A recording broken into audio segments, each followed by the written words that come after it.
Kita mulai saja dari urusan kontrak karya antara Indonesia dan Freeport yang dimulai di tahun 1967. Di saat Soekarno sudah berhasil dilengsarkan oleh Soeharto. Saat asing meminta kepada Soekarno untuk mengurus gunung emas yang ada di Papua, Soekarno melakukan penolakan. Makanya ada sebuah statementnya yang menyatakan kurang lebih, berikan saya 10 pemuda, maka akan kuguncang dunia. Soekarno memilih setelah Indonesia merdeka, dia mengirimkan pemuda-pemuda Indonesia untuk belajar ke luar negeri agar nanti bisa menjadi insinyur-insinyur yang bisa mengelola kekayaan yang ada di bumi Pertiwi. Pada kenyataannya, Soeharto yang sudah terpengaruh dan mendapat iming-iming dari asing, memilih melengsarkan Soekarno melalui surat Super Semar yang sampai sekarang gak ketahuan juntrungannya. Kalau menurut almarhum Soekarno hanya memberikan wewenang sementara, tetapi Soeharto menyatakan kalau itu adalah wewenang sepenuhnya kepadanya untuk mengurus Indonesia selanjutnya. Yang mana yang benar? Wallahu alam. Super Semar, tanggal kelahiran saya, tanggal yang membuat saya sampai sekarang masih terus bertanya-tanya.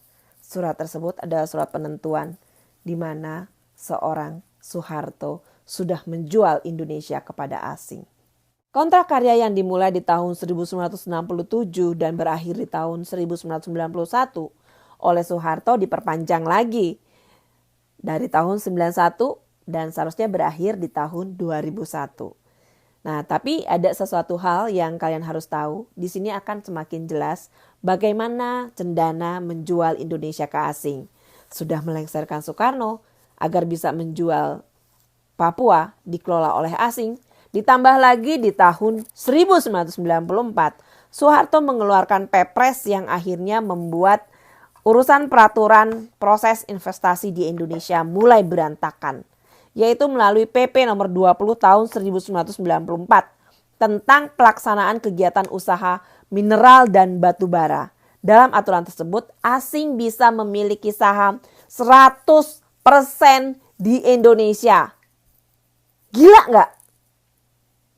Padahal itu punya kita. Dirampok sama asing. 100% dia bisa milikin sahamnya. Itu ada di tanah kita. Ada di Indonesia. Jadi buat kalian-kalian, buat buzzer-buzzer, buat ibu-ibu yang sudah dipengaruhi di pengajian-pengajian, baca sedikit, pelajari sejarah tentang negara kalian. Biar jangan gampang dipengaruhi sama lonte-lonte politik bersorban lewat pengajian-pengajian. Tapi kalian gak mau tahu sejarah negara kalian. Disuruh teriak ini, teriak. Disuruh teriak itu, teriak. Kalian gak mau tahu, gak mau cari tahu hal-hal yang kayak gini. Lanjut lagi langsung masuk ke eranya Gus Dur di tahun 2009. Di sini justru Gus Dur membuat peraturan yang menguntungkan bagi Indonesia. Yaitu pemerintah di era Gus Dur menerbitkan Undang-Undang nomor 4 tahun 2009. Ketentuan mengenai wajib pembangunan smelter dan kontrak jadi izin usaha, pertambangan dan penegasan kewajiban investasi 51% harus menjadi milik Indonesia. Saat itu menterinya siapa? Saat itu menterinya SBY dan SBY tidak bisa berbuat apa-apa saat itu. Di sini kalian paham?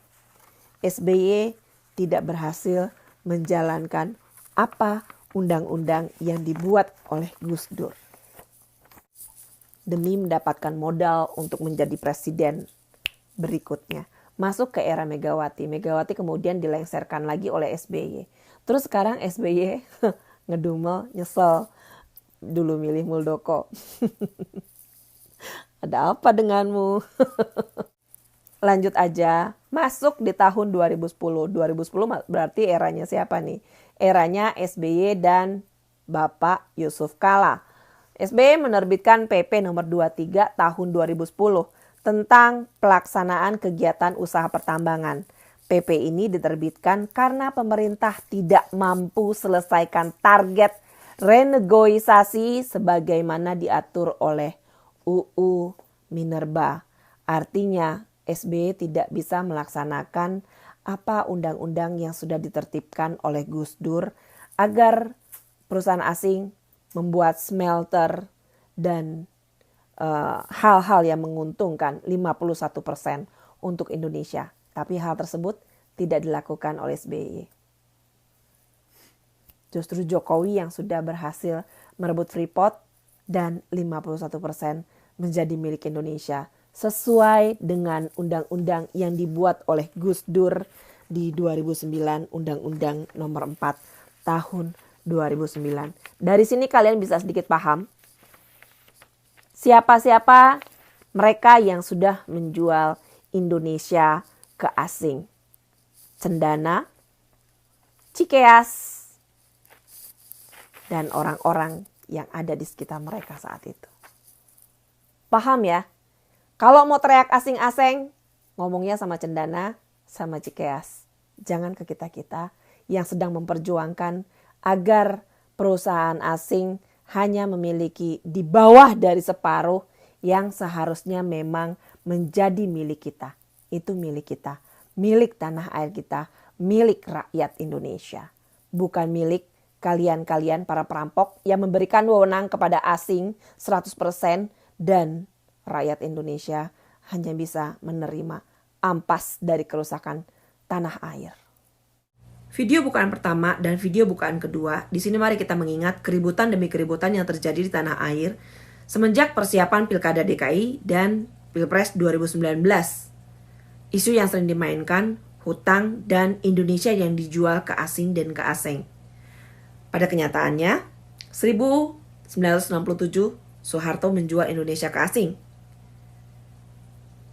Kontrak karya pertama dan kontrak karya kedua. Tahun 1994, Soeharto justru membuat kebijakan supaya asing bisa memiliki 100% sahamnya di Indonesia. Apa nggak gila itu?